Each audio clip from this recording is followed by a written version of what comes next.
when Andy Murray and Emma Raducanu bowed out of the championships within hours of each other on Wednesday, worries of yet another disappointing British showing were hard to escape. But this year, it was the less familiar home nation faces were the ones that led the charge. Oh, it's too good! There'll be no Wimbledon fairy tale for Emma Raducanu this fortnight. And as we said goodbye to Serena Williams after her loss last night, tonight it's goodbye Andy Murray.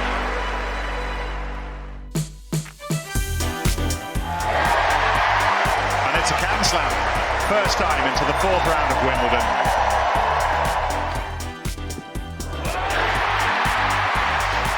So, please can all of you come back for my fourth round?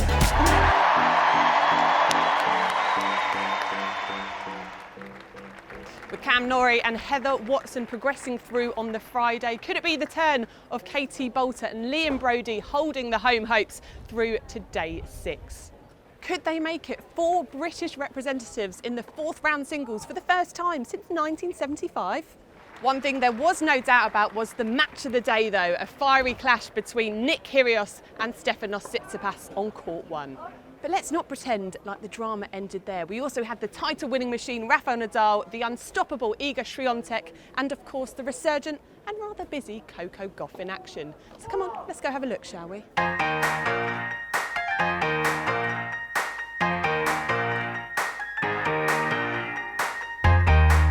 Welcome along, good morning to SW19 for day 6 of Wimbledon 2022. The forecast is for a bit of wind today, hopefully a rain-free day, quite a bit of cloud around.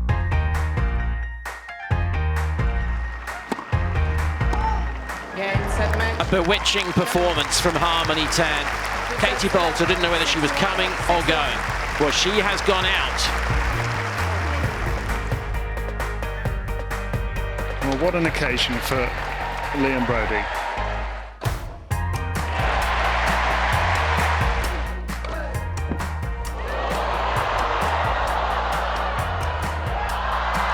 Goodness me, how's he done that?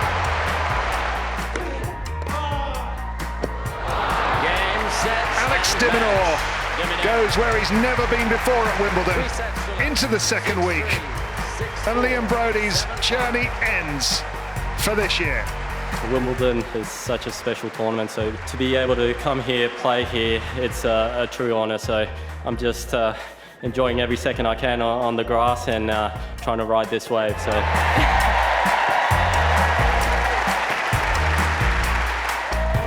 As is tradition on the middle Saturday of the championships, the club's chairman has invited guests to the Royal Box from the world of sport, most particularly Olympians and Paralympians. Such a popular player here, Coco Gauff.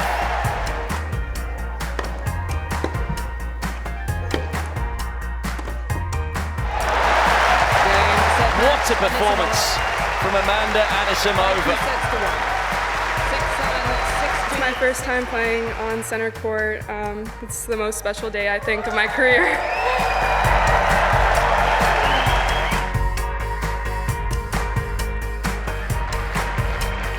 Alizé Cornet against the world number 1, the girl everyone is talking about, Iga Swiatek, on a mammoth winning streak. But it's over. Alizé Cornet takes out the red-hot favourite. You know, I'm like good wine. You know, in French, good wine always ages well. That's what happens to me.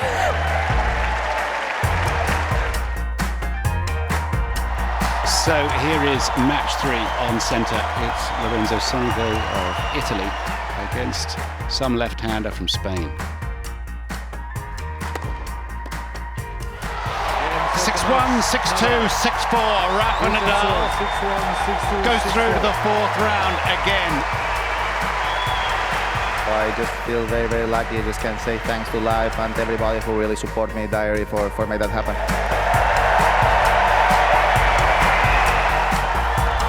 I think this is just about the match of the day. Nick Kyrgios against that man Stefanos Tsitsipas.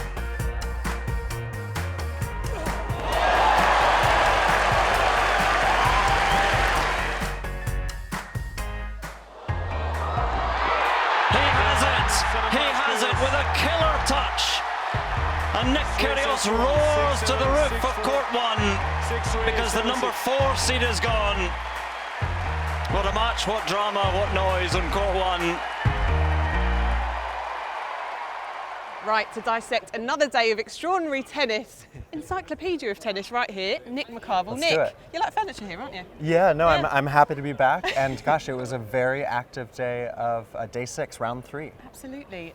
Disappointing results for the Brits though, may I add? Yeah, no, it was heartbreaking. You know, for Liam Broady and for Katie Boulter both, you know, to come through, to get into this round, that's an achievement. Liam Broady had never done it before, comes up against Alex de Minaur, who's just so tough, he gets everything back. It made a real push towards the end of that 3rd set. That's a really good effort overall, though, for Liam Broady. And then for Katie Boulter, just disappointing, right? Because you come up, you beat Karolina Pliskova center court. It's such a moment. She's talking about her grand passing away. But Harmony Tan, we saw what she did against Serena Williams. She backed that up against Rebus Tormo. She's just so tough. She's slicing, she's dicing, 16 winners today, 5 unforced errors. I think Harmony Tan really could have beaten anyone today. Boulter just couldn't get her feet underneath her. The banana skin was Harmony Tan. And disappointment for the Brits today, but overall, big picture-wise, I think they've got to hold those chins high and feel really proud of their Wimbledon. Well, absolutely. Well, it was heartbreaking, of course, for Katie Boulter, but there's still a story there with Harmony Tan, isn't there? And I believe you met her number 1 fan. I did. Take a look at that, Tan's fan. Are you Harmony Tan's number 1 fan?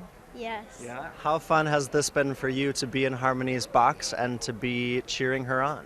It's been an honor. I mean, she could have just not invited me and invited someone else, so I'm really glad she invited me. Harmony, I'm curious from your perspective, has it been so fun for you to look up and see? I think everyone's loving watching Jing watch you. Are you enjoying it too? Yeah, I really enjoyed when she said, "Allez Harmony, come on, tu peux le faire." And Jing, you speak 5 languages? Yes. Wow, amazing. Well, we hope to see both of you in the 4th round. Congratulations. Thank you. Well, there you are again, Nick. Furniture, I told you. Great to see the younger generation getting involved there, isn't it? Yeah. But the moment we've all been waiting for, court 1, Kyrgios' match.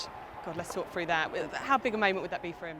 Well, massive. You know, this was a match everyone was excited for. Tsitsipas versus Kyrgios on the number 1 court. The hill was packed. It was the match of the day, really, in a lot of aspects. And how about Kyrgios? Let's just talk about the tennis. There's a lot going on in a Kyrgios match, always, Gabby. But for Nick Kyrgios to come through this match, to lose that 1st set against Tsitsipas, who's a Grand Slam finalist, and, you know, we've been waiting for Kyrgios to build his tennis castle 1 piece at a time. It takes 7 rounds at a major. And to come through in this one, he had beaten him a couple weeks ago in Halle, but to back it up, to do it here at Wimbledon, massive. And special K, Nick Kyrgios moving on. Absolutely, a fiery encounter that was. And I'm sure it was hot there in court 1 as well, because there wasn't an empty seat in the ground, was there? Yeah, absolutely. The place was buzzing, and that's what we want, right? We want center stage tennis, and we got it from these 2 guys. And the people in court 1 certainly got their money's worth, didn't they? Because they witnessed that huge upset, number 1 seed out of the competition in Swiatek. Yeah, huge win for Elise Cornet, taking out the world number 1, 37 matches on the trot for Swiatek. And you know, this was a matchup, it actually didn't surprise me that much because Cornet is a player 32. She actually beat Serena in the same round 2014 when she was number 1. It's her 62nd consecutive major. Cornet just such a dangerous player on grass, and Swiatek talking about not feeling that comfortable on the grass. She's going to walk away from this. The streak is over. That's okay. But the day for me, for everyone, and for her especially, it belongs to Elise Cornet. Okay, well, someone who is feeling very confident, Cornet. Take a look at this. You are in your 62nd consecutive Grand Slam. You have reached the round of 16, the 2nd week of Wimbledon for the 2nd time in your career. You reached the quarterfinal for the 1st time in your career at a Slam at the start of this year, at 32 years old. Is 2022 your year? You know, I'm like good wine. You know, in French, good wine always ages well. That's what happens to me. One player that does get better with age, more ways than one, is Rafael Nadal. How good is he? Oh my gosh, Nadal becoming the 6th oldest man to reach the 2nd week at Wimbledon in the open era, which is huge. Over 36 years old now, and winning his 17th Grand Slam match of the season, Gabby. Hasn't lost in his quest for the calendar slam. No one would have guessed that in January. I actually think it's crazy that in July we're still talking about an undefeated Rafa on the major stage this year against Lorenzo Sonego, a guy who loves the big stage. He's a big hitter. hitter. But Rafa, working his way into this tournament, the first couple rounds were scratchy. Today he finds his best. That's what champions do, no matter their age. And Nadal, everyone's talking about Djokovic. Yes, Djokovic looks tip-top, but if Nadal can kind of build himself throughout the tournament, he is absolutely one to watch. Last but not least, we can't not mention Coco Gauff. Obviously, she's been in incredible form, but she was beaten today by a player who also shows a lot of promise too. Yeah, Amanda Anisimova, who's been through a lot in her young career, came through. This was a match also on center court. You know, for Coco Gauff, she's had great runs here in the past, but Anisimova is someone that's been knocking on the door. French Open semifinalist a couple years ago, and then I love it that Coco gets to have a little bit of a end of the day treat, gets to go on the doubles court with Jack Sock. That was something I think that maybe took a little bit of the sting out of that loss to Anisimova. Absolutely, she's a busy lady. Yes, she sure is. Well, Nick, thank you so much for your Thanks, insight Gabby. once again. I'm sure you'll be back, won't you? All right, I love it. Yeah, You love it. You can't get enough. No, I can't. But from us, time to look at some of the lighter moments from around the All England Club today.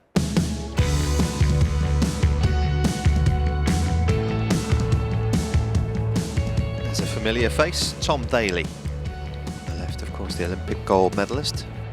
He's come dressed for the occasion. Bjorn Borg Great Britain combo for him.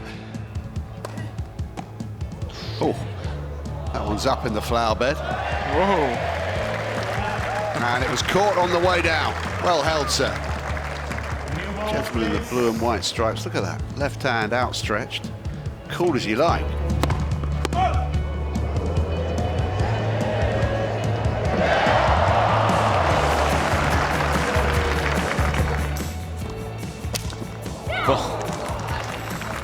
Clash of the rackets. And I guess it's better that both of you go for it than neither of you.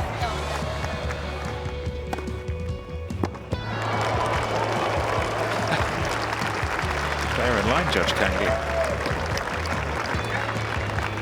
They were a bit of a fright.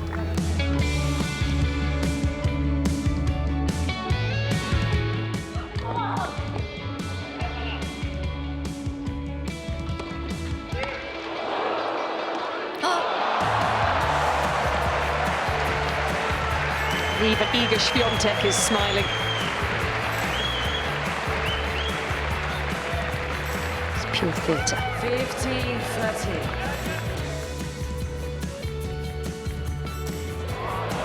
There we are, first of the day. It's fair play. If you stand that far back, waiting for serves, it's fair play to do that. It's great to watch.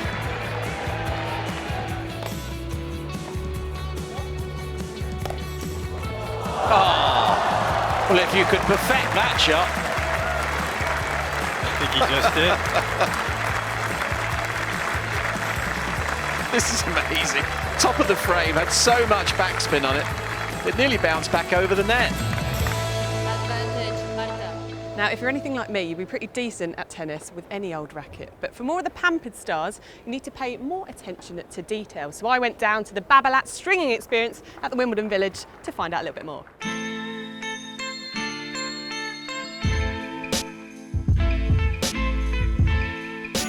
We're here at the Babolat stringing experience. I'm here with Jake and a fancy bit of equipment. Okay, I've never seen one of these before. It looks like something from the future, but talk me through this. So these are our latest machines, of which there are 25 of these machines, stringing away, doing anywhere from 300 to 500 rackets a day. Okay, your hands are going to be busy then. Yes, very, very. Well, something I really would like to know, a lot of the players are professionals when they go on the court. They've got, what, 4 or 5 rackets with them maybe in their bag. Why do they have so many rackets? So players like to have their racket exactly the same at all points during the match. So when they go through various stages of a match, the string will eventually lose tension. So the players then move on to their next racket so that they're always playing with a racket that feels exactly the same as the previous one. Okay, so the different tensions, explain that. Do some players have a certain tension and some players have different tension? Yeah, so it all depends on what the player does in their game style. So a looser string tension will provide more power, a tighter string tension will provide more control, and then there's lots of different factors such as climate, altitude, surface. It's a whole world of science. But right here, you've got games and all sorts going, haven't you? You've got competition. Talk me through that. We have. So just over there's a leaderboard that's split half VIP and half fans. we'll add you to the list today. VIP or? VIP.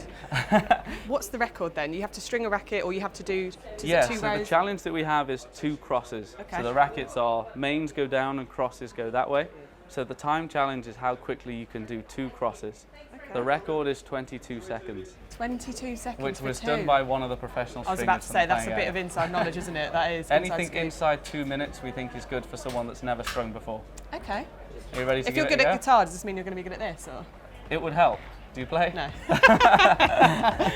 All right, I'll give it a go then. So 3, 2, 1, go. Okay, oh gosh, here we go. Not off to a good start. Just watch the nails as well. Oh God, I know. I've done them just for this. Oh no, mucked up. It's getting to me. It's harder than it looks, guys, honestly. I'm telling you now. So you want to pull all of that. Go, go, go. Watch you don't tangle yourself Sorry, in it. stepping on it. Excellent. The big feet are getting in the way. So now into the tension head. Good. Press that down. Now you want this clamp there. So we move that. Oh no! Right there? Yeah, good. Good, good, good. You're on good time. What am I on? 3 hours. Thank you for having me for that amount of time. There we go. Almost there. And stop.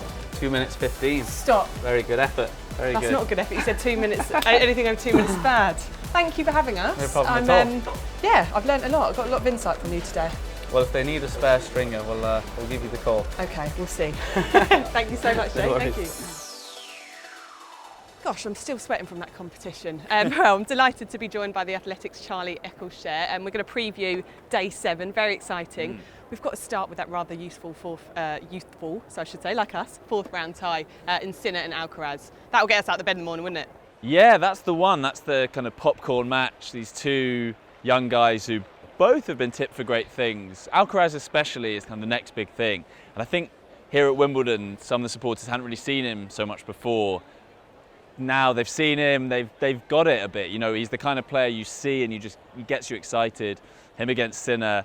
I think I'd make Alcaraz the slight favourite, but yeah, that should be a really fun match and a glimpse into tennis's future, hopefully. Word travels fast around the grounds in Wimbledon, doesn't it? They get a little bit of insight from one player and then it's spread. Yeah, totally. And it's really fun seeing that because I think a lot of these fans, some are tennis fanatics, but some, this is maybe the only tennis event they get to go to a year. And so to get to see new players for the first time is always really exciting. And yeah, I think he's captured the imagination here. Okay. Well, there are tennis fanatics and there are British fanatics. It's still keeping the British hopes alive, and obviously Cam Norrie and Heather Watson. How much would it mean to them and to everyone around watching too? Yeah, it would be huge. I mean, kind of very differing stories in a way because Watson has, you know, she's had a tough few years, I think. You know, it's been a bit up and down, but she looks revitalised this week. And to hold her nerve and get through that 3rd round, you know, she's come so close before. She had that epic match against Serena 7 years ago now. And so I think to hold her nerve and get through is massive. She could then get onto a quarter-final. Just be amazing. And then Cam Norrie, who's had some amazing highs. I mean, this is a guy who's top 10 in the world, has been in the top 10 in the world, but has never really done it here or at a Grand Slam, never got to the 4th round previously. So for him, big opportunity as well. And I think often for British players, they have a moment where they really connect with the fans here and the British public. And I think he's just waiting for that. We saw glimpses of it on Friday, but yeah, if he could have another big win on Sunday, get through to the quarters, be amazing. We couldn't not talk about Novak Djokovic, of course, defending champion. He's absolutely sailed through this year, hasn't he? He has. I mean, he lost a set in the 1st round, which was kind of like shock horror. Even, you know, Djokovic losing a set early on always caused a bit of a surprise. And I think some people then were thinking like, oh, maybe a bit of weakness. And then since then, he's just been like, nah, forget about that. I'm here. I'm not messing around. You know, in that race with Nadal, and they can pretend that they're not thinking about it. They are. We're all thinking about it anyway. So he's desperate to win this title for what will be a 4th year in a row, 7th time in total. And I have to say, right now, he is my personal big favourite. I can't see anyone laying a glove on him at the moment, but who knows? That's all very exciting, isn't it, Charlie? Thank you so much for your expertise, and thank you so much for tuning in to the Wimbledon Evening Show presented by Jaguar. We'll see you for more action from day 7 tomorrow. Thank you and good night.